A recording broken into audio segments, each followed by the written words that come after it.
Bonsoir à tous. Il est de tradition en cette fin d'année de vous présenter nos meilleurs vœux pour celle qui démarre.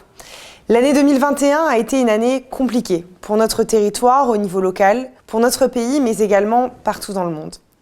Et l'année 2022 risque d'être elle aussi assez difficile dans les prochains mois, puisque le variant Omicron est arrivé sur le territoire national et commence à percer dans le département des Alpes-Maritimes. En cette fin d'année, je sais que ce soir, vous serez nombreux à vous retrouver en famille, entre amis, mais il est important de continuer à respecter ces gestes barrières et à se protéger.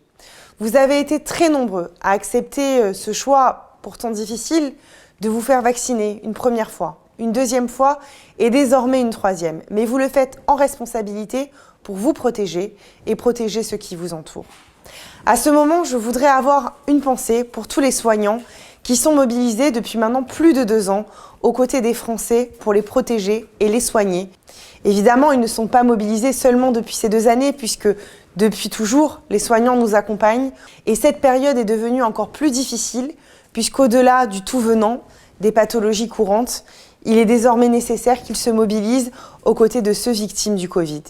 En ce 31 décembre, j'aimerais également avoir une pensée pour tous ceux qui sont mobilisés sur le terrain. Je pense évidemment aux forces de l'ordre, aux pompiers, aux gendarmes, aux policiers municipaux, aux policiers nationaux, mais également à tous les agents de la ville qui seront mobilisés pour faire en sorte que ce soir, vous puissiez profiter d'une belle soirée pour pouvoir conclure l'année 2021 et démarrer correctement l'année 2022. Je remercie toutes ces personnes qui ont en leur âme l'intérêt général et qui se battent pour nous au quotidien. Alors oui, certainement, vous devez en avoir marre d'entendre chaque année démarrer cette période des vœux avec des mots qui sont parfois difficiles à entendre. Mais il ne faut pas perdre espoir. Oui, la période est difficile et oui, il va falloir que chacun d'entre vous continue à redoubler de vigilance.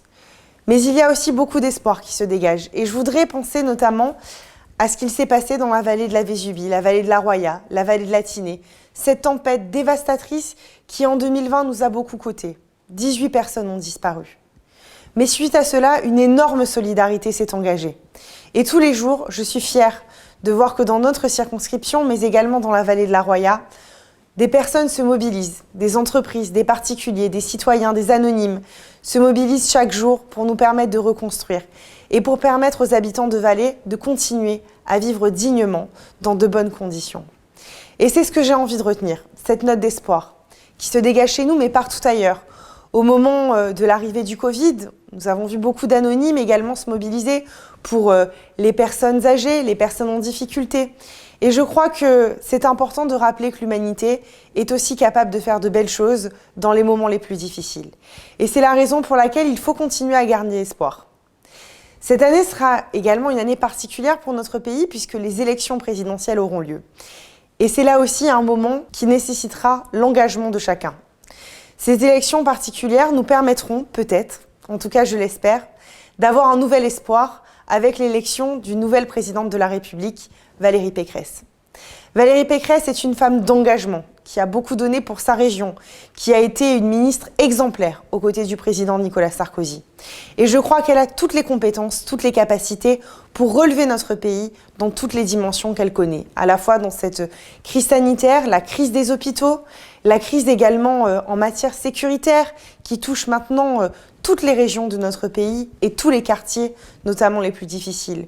Je crois qu'elle saura également relever les défis économiques et permettre à la France de retrouver sa stature internationale pour qu'elle puisse compter parmi les grandes nations.